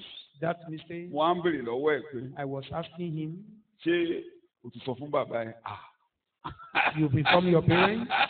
Ó ní ìyá lóun lè sọ fún. He said, I can only tell my mother. Mo ní o sọ fún bàbá. You didn't inform your mother. He said no. Mo ní ṣùgbọ́n kìnìkan ni o mọ̀. But you don't. Ọ̀rọ̀ tán ní kí bàbá má gbọ́, ta ló máa parí rẹ̀? Eventually, the father will. Ó ní mọ̀mọ́ lóun lè sọ. He said, I can only tell my mother.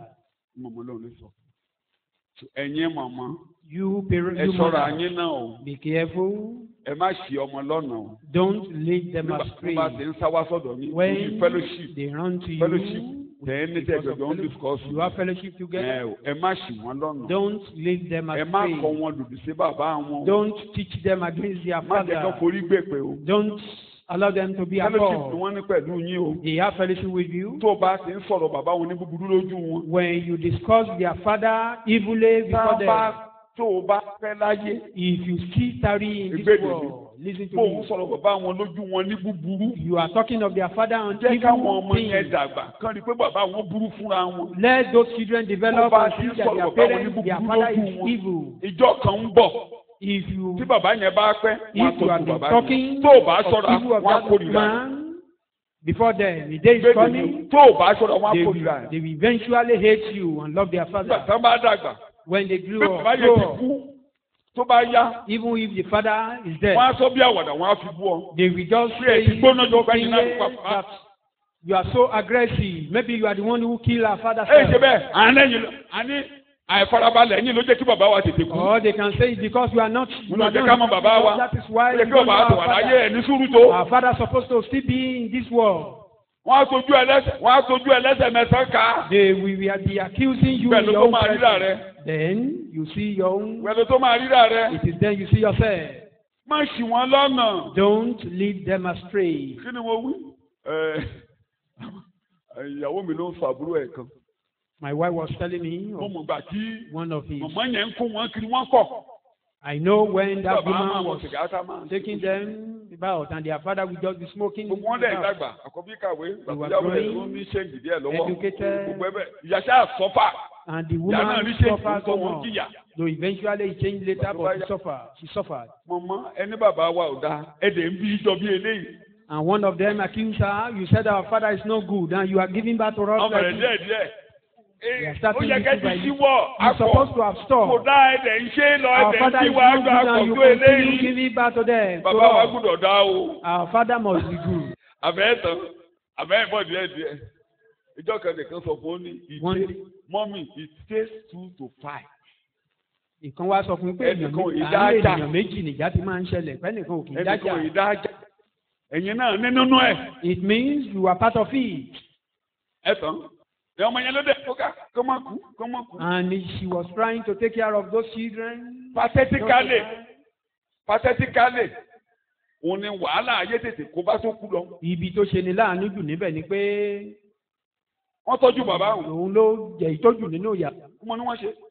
They eventually take care of their father. Ayé ìgbà tí Mercedes Benz jẹ́ mọ́tò.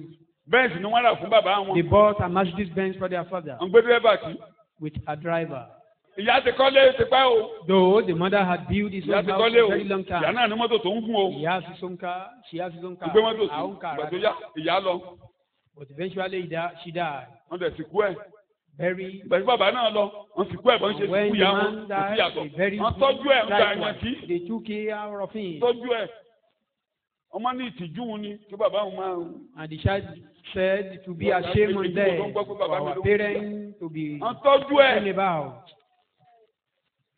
Owó tó yẹ kó fi tọ́ wọn, sìgá ló fi mú àtògógóró. The money the father supposed to have used to take care of the child, use it to buy cigarettes and cola nuts, and eventually they took care of him. Bó bá tún jókòrin ni. If is a man. Ọkùnrin ló tẹ̀ ní problem jù. The man has the greatest problem. Ṣọ́ra ẹ̀.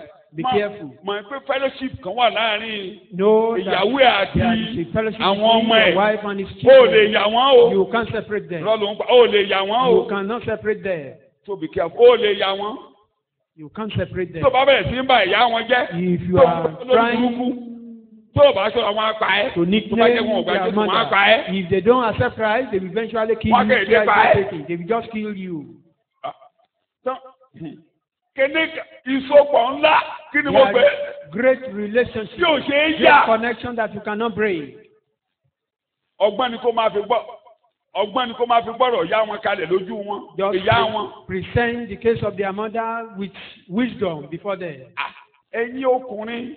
You men. Jésù ń lò. That Satan has used. Ṣé wọ́n ń pa ìyá wọn lójú wọn yẹn tẹ́ ń lù. And you are now beating their mother in their presence. You are beating their mother in their presence. Tán bá lọ dàgbà tán. After grown up, they won't beat you. Ṣùgbọ́n ìgbà tó yẹ wọ́n á fún ẹ lẹ́gbàá o. They will eventually cane you. Torí wọ́n á tọ́jú ìyá yẹn. They will take care of the mother. Ó pẹ́ tọkọ yín ti ń pa yín. Your husband has been beating you for a long time. Àkọ́kọ́ gbé lọ. They will first take her away. Mo náà kọ́kọ́ máa ṣe. Á gbé lọ. Ẹ̀mọ tó ṣẹlẹ̀. Know what happened? Nínú ilé mi. In my house. Máa jẹ yẹn díẹ̀. I love pounded yam a bit. Ìjọ kan là ń sọ̀rọ̀ nílé. We were discussing one day. Ní gúnyán fún bàbá tiẹ̀. Pound this yam. Ìkan máa dáhùn. Ó ní dádì ẹ̀rọ la lo mọ́mì o. One of them answered, be careful with our mother.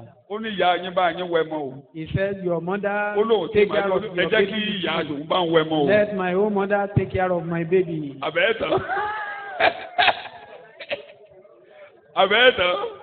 Ó ní ìyá yín ló wá bá yín wẹ ọmọ nínú ilé. Your mother took care of her. Ẹ rọra ṣe ìyá wa, ẹ jẹ́ kó bá wa náà wẹ mọ́ o. Be taking it easy with our mother. Ẹ̀ríkì lọ́wọ́ mi ni.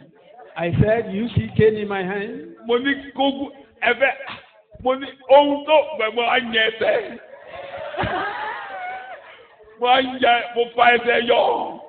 Mo lóhun tó bá sopọ̀ kí ẹnikẹ́ni má ṣe yà. Bẹ́ẹ̀ tí wọ́n ti fún mi ní warning. But eventually they brought the word. Wọ́n fún mi ní warning pé ẹ rọra ṣe. Be gentle with it. Kí ni mò ń wí tí mo ní kó yé yín? What am I trying to bring out? Ìrẹ́pọ̀ kan wà láàárín àwa àti Jésù olùgbàlà. Relationship between us and Jesus. Èṣù ò lè yá. Satan cannot break that. Ẹni bá fẹ́ bọ́ láàárín yín á rọrùn. Anyone that wants to be between you. So kéré lọ́wọ́ Ọlọ́run. You are not small in the hand of God. Kéré lọ́wọ́ Jésù olùgbàlà. You are not small in the hand of Jesus.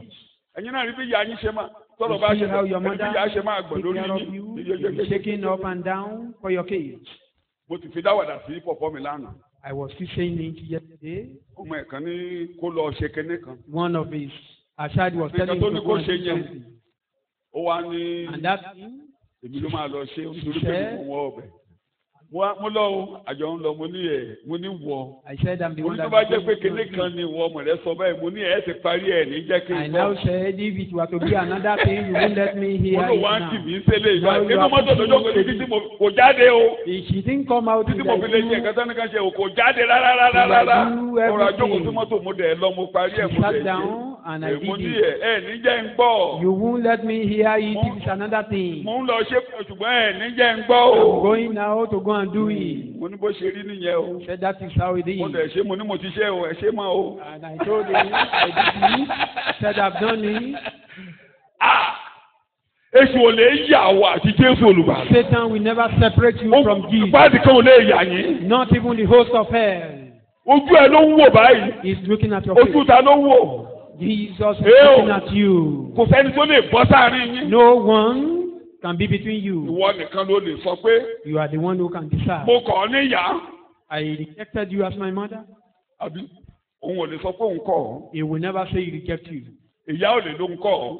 Your mother will not say he reject you. Àbọ̀ tí wọ́n pé ìyá ló ń kọ̀ mọ́ rí. Have you ever seen mother who said that a particular child is not jẹ́ child again. ọmọ tó lóun kọ́ ni jẹ́ kékeré kan tó lágbára díẹ̀ kó ṣẹlẹ̀ láyìíká ẹ̀. Let something happen to that child and see what the woman will do. lẹ́yìn bàbá aláìsàn ni mo gbọ́ ọmọ ẹ̀kan wọn ni wọ́n ń gbé wọ́n mú fún amrọ̀bì kankan. Baba Olaitan, one of his child was taken. He robbed and he was taken by policemen. And the policemen now came to the father's house.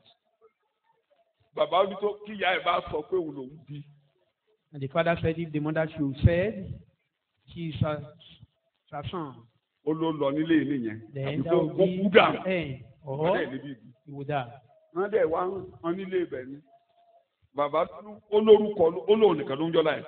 And the man said, am I the only one behind that name? He said, it's a namesake. None of my sons that bear that name. Not in this house. And the policeman went back. The woman was shaking. He cannot come out. Maybe eventually, in the period the man was alive, maybe they will eventually kill him. And the father said, the bear. Can the woman said it's not her son? He said in this house, this entire family, there is no one bear that name. Lórí Facebook wọ́n gbé fọ́tò ẹnìkan síbẹ̀. There is a photo on Facebook. Owó ẹ̀yẹ Peter. Bearing the same name. Orúkọ mi dẹ̀ ni. Peter Owó ẹ̀yẹ. And that is my name. Ẹ dẹ̀ ṣe mi. It's not my child. Bẹ́ẹ̀ mi ni. Oh, I'm not the one. Kódà ọjọ́ kan gan mo fẹ́ sọ owó kan tó jẹ́ pé owó mi gan ni. I nearly lost later, a particular money. Mo owó yẹn gbà. But later, ìkan wà tó nù dọ̀la tí mi ò rí gbà tí mo rò pé kí iṣẹ́ mi níbi pension tán list jáde sẹ́ni ká máa wo list. Àwọn ọ̀gá wa ní kò lè kan sẹ́ẹ̀tì mi kò kàn mí kò kàn mí kò kèrè lé mi. Later mo ṣẹ̀ṣẹ̀ lọ wádìí. Later I find out. Ọkàn jáde. Ẹ bá mi wò wé yìí. Ẹ wò wé yìí. Check this paper for me. Màá wá wo tó wá di tèmi. And eventually it was mine. 11,000 kan tẹ sọnù. Wọ́n ní kí mi la àgbà l'Abuja. Ìgbà yẹn ọmọ mi Akéṣèwà l'Abuja. Then one of my sons was in Abuja. Ó ní dájú. Ó lè lò lẹ́yìn wá bọ̀ l'Abuja. Ó ní ẹ má jẹ́ kán gbọ́n tó jọ bẹ́ẹ̀. Don't allow anybody to trouble you and don't let me hear that. Gbọ́ tí mo fẹ́ wá lọ sí Abuja. Kó tó jìnnà, èyí tó jù bẹ́ẹ̀ ṣe dún nínú àpò mi. Tó orúkọ lè papọ̀. Ṣùgbọ́n kinní kan wà láàrin ẹ̀yin àti Ọlọ́run ẹlẹ́dàá. Something between you and God. Sọ bẹ́ẹ̀. O lè yọwọ́ lọ́rọ̀ mi bàbá. You cannot remove your hand in my face. O lè lóòmọ̀ mi rí. You cannot deny me. O lè lóòmọ̀ o lè kọ̀ mi sílẹ̀. O lè lóòmọ̀ mi rí. You cannot deny me. O lè yọwọ́ lọ́rọ̀ ayé mi. You cannot remove your hand from me. O ní gbàgbé mi. You will never forget. O mọ̀ màá gbọ́ òní fi mí sílẹ̀. I know you can't forsake me. O màá gbọ́ òní kọ̀ mi sílẹ̀. I know you can't forsake me. O ní yọwọ́ lọ́rọ̀ mi. You will never remove your hand from me. O ní yọwọ́ lọ́rọ̀ mi. You will never remove your hand from me. O ní yọwọ́ lọ́rọ̀ mi. You won't remove your hand. Torí ìrẹ́pọ̀ wà láàrin èmi àti bàbá. There is a fellowship between me and my Father. Jésù Olúwa wa. In Jesus' name our Lord we pray. Lórí ẹsẹ̀ wọn. On our feet. Akọrin sing this song. Parí. Mo mọ̀ kò ní kọ̀ mí sílẹ̀.